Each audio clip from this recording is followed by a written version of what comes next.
ఒకని ప్రవర్తనను బట్టి వాని క్రియల ఫలం చొప్పున ప్రతీకారం చేయుటకు యెహోవాను నేను హృదయమును పరిశోధించువాడను, అంతరంద్రియములను పరీక్షించువాడను.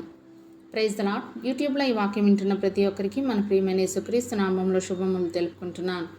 నా ప్రియ సహోదరి సహోదరులారా, ఈరోజు మనం ధ్యానించబోయే అంశము క్రియల ఫలము. ఈ అంశం కొద్దిసేపు ధ్యానించమని దేవుడు నన్ను ప్రేరేపించారు.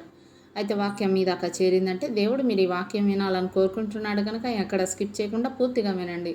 వాక్యం మీకు నచ్చినట్లయితే తప్పకుండా లైక్ చేయండి, షేర్ చేయండి, సబ్స్క్రైబ్ చేయండి, కామెంట్ చేయండి. మీ కామెంట్స్ నేను చదువుతాను. అందరం కలిసి దేవుని రాజ్య వ్యాప్తి కోసం కష్టపడదాం. సమస్త మహిమ దేవునికే కలుగునుగాక. ఆమేన్. ఇక వాక్యంలోకి వెళ్ళిపోదాం. ఇర్మియా గ్రంథం 17వ అధ్యాయం 10వ వచనం మనం గమనించినట్లయితే, ఒకని ప్రవర్తనను బట్టి వాని క్రియల ఫలము చొప్పున ప్రతీకారం చేయుటకు యెహోవా అను నేను హృదయమును పరిశోధించువాడను, అంతరంద్రియములను పరీక్షించువాడను అంటూ పరిశుద్ధ గ్రంథంలో రాయబడి ఉండటం చూస్తున్నాం. మనం చేసే చాలా పనులు మనకు సబబుగా అనిపిస్తాయి. తప్పు చేసినా దాన్ని సమర్థించుకొని చేస్తాం. మన జీవితకాలంలో మనం చేసే ప్రతి పని, అది మంచే కానీ చెడే కానీ, ప్రతిదీ దేవుని దగ్గర రికార్డు చేయబడుతుంది. ఈ పని నేను చేయలేదు, ఈ మాట నేను అనలేదు అని తప్పించుకోలేని విధంగా ప్రతి క్రియ, ప్రతి మాట రికార్డు చేయడానికి దేవుని దగ్గర చాలా సాధనాలు ఉన్నాయి. ఆకాశము, భూమి, గాలి, నీరు, చెట్లు, కొండలు, బండలు, ఇలా ప్రకృతిలో ఉన్న ప్రతి వస్తువు ద్వారా మన క్రియలు క్రిస్టల్ క్లియర్గా ఆడియో, వీడియో రికార్డు చేయబడుతున్నాయి. ఎందుకంటే మనం ఏ పని చేసినా, ఎంత సీక్రెట్గా చేసినా అవన్నీ మన చుట్టూ ఉంటాయి. మనం ఏమనుకుంటామంటే మనుషులు చూడడం లేదు కదా, అది రహస్యంగానే ఉంటుంది అనుకుంటాం. కానీ దేవునికి రహస్యం అనేదే లేదు.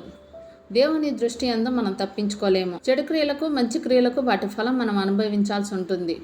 గూఢమైన ప్రతి అంశమును గురించి దేవుడు విమర్శ చేయనప్పుడు ఆయన ప్రతి క్రియను, అది మంచిదే కానీ చెడ్డదే కానీ తీర్పులోనికి తెచ్చును అంటూ ప్రసంగి గ్రంథం 12వ అధ్యాయం 14వ వచనంలో పరిశుద్ధ గ్రంథంలో రాయబడి ఉండటం చూస్తున్నాం. చాలామంది భావన ఏంటంటే, నేను చాలా మంచి పనులు చేశాను కదా, ఈ ఒక్క చెడ్డ పని దేవుడు క్షమిస్తాడులే అనుకుంటారు. కానీ దేవుడు అలా సర్దుబాట్లు చేయడు. నీతిమంతుడు పాపం చేసినప్పుడు ఆ పాపమునకు తగిన శిక్ష తప్పనిసరిగా అనుభవించాల్సి ఉంటుందని దేవుడే చెప్పాడు. నీతిమంతుడు నిజముగా బ్రతుకునని నేను చెప్పినందున అతడు తన నీతిని ఆధారం చేసుకొని పాపం చేసిన ఎడల అతని నీతి క్రియలన్నిటిలో ఏదియో జ్ఞాపకమునకు తేబడదు. తాను చేసిన పాపమును బట్టి అతడు మరణం నొందును అంటూ యెహెజ్కేలు గ్రంథం 33వ అధ్యాయం 13వ వచనంలో మనం చూస్తున్నాం. మనం చేసే మంచి పనులకు మనకు మంచి జరుగుతుంది, చెడ్డ పనులకు చెడు జరుగుతుంది. 40 సంవత్సరాలు ఇశ్రాయేలీయులను నడిపించిన మోషేని ఆయన చేసిన చిన్న పొరపాటును క్షమించకుండా శిక్షించాడు. బండ నుండి నీళ్లు రప్పించడానికి బండను కర్రతో కొట్టమని ఒక సందర్భంలో చెప్పాడు. ఇంకో సందర్భంలో బండతో మాట్లాడమని చెప్పాడు.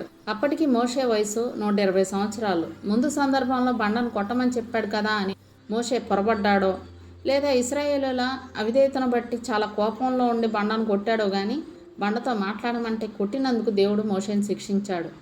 భూమి మీద గొప్ప సాత్వికుడని, నా ఇల్లంతటిలో నమ్మకమైన వాడని సాక్ష్యం ఇచ్చిన దేవుడే తప్పు చేసినప్పుడు ఏమాత్రం జాలి చూపించలేదు. ఇది మన దృష్టిలో చాలా చిన్న విషయంగా అనిపించినా దేవుడు మోషేని కనికరించలేదు.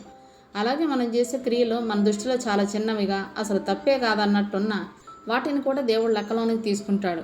మనం చేసే క్రియల ఫలితం ఇక్కడ భూమి మీద అనుభవించడంతో పాటు మనం చనిపోయాక నరకానికి పోవాలా, పరలోకానికి పోవాలా అన్నది నిర్ణయిస్తాయి. కాబట్టి మన క్రియల విషయమే జాగ్రత్త పడదాం. మళ్ళీ నెక్స్ట్ వీడియోలో మనం కలుసుకుందాం. అప్పటి వరకు మన దేవుని ప్రేమయో, రక్షకుడైన యేసుక్రీస్తు కృపయో, పరిశుద్ధాత్మ సహవాసం ఇప్పుడు ఎల్లప్పుడూ మీకును మీ కుటుంబానికి తోడైండును గాక. ఆమేన్.